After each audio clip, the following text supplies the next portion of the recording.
আমি যে কোনো সময় অজ্ঞান হয়ে যেতে পারি। ও আহারে, তুই ভয় পাস না, তুই একদম ভয় পাস না।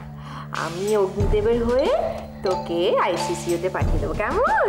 হ্যাঁ ঠিক আছে, ধন্যবাদ, চলি। হ্যাঁ দাঁড়াও, চললে হবে। এই শোন, আচ্ছা হ্যাঁ, গায়ে হাত দিয়ে একেবারে কথা বলবি না, বুঝেছিস তো? তুই জানিস আমি তোর বিরুদ্ধে ওই মহিলা নির্যাতনের কেস আনতে পারি, তোর বিরুদ্ধে অ্যাটেম্পট টু মার্ডারের কেস আনতে পারি। একেবারে চুপ। মিথ্যেবাদী, ওর সঙ্গে বিশ্বাসঘাতক করেছে, এই দেখ বিশ্বাসঘাতিকা সব ভুলে যাচ্ছে।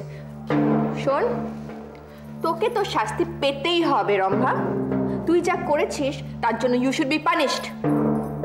তোকে পানিশমেন্ট দেবো আমি। কি করবো জানি তোর সঙ্গে? তোর এই চুলগুলো সব ছেটে ছেটে একদম কদম ফুলের গাছ বানিয়ে দেবো। আর তোর এই জিভ যেটা দিয়ে তুই মিথ্যে কথাগুলো বলেছিস সেটা একদম আমি 5 হাত লম্বা করে দেবো। আর এই হাতগুলো প্রধান নর্তকী হবে তুমি। টেনে টেনে টেনে আমি একেবারে 3 কিলোমিটার লম্বা করে দেবো, বুঝেছো? আর আমি এখানে বসে বসে ঢেঁড়সের ঝোল বানাবো, তাই না? শোন, তোর এই নাক না আমি নরুন দিয়ে কেটে ফেলে দেবো। তোর কেচ্ছা আমি ঘাট পিটিয়ে শিলালিপি করে দেবো।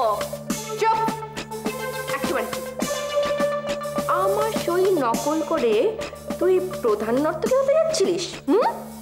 বেশ করেছি, 1000 বার করবো। কেন?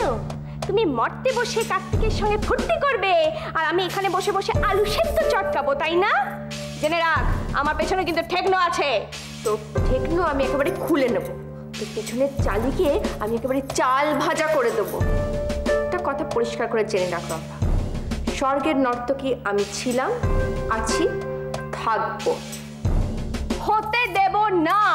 আমি তীব্র প্রতিবাদ করব। আমি স্বর্গরাজ্য তোলপাড় করব, বুঝেছিস? করিস, যা ইচ্ছে করিস। নরকের অন্ধকারে বসে বসে তোলপাড় করিস। তোর নামে আমি স্বর্গের আদালতে কেস ঠুকবো।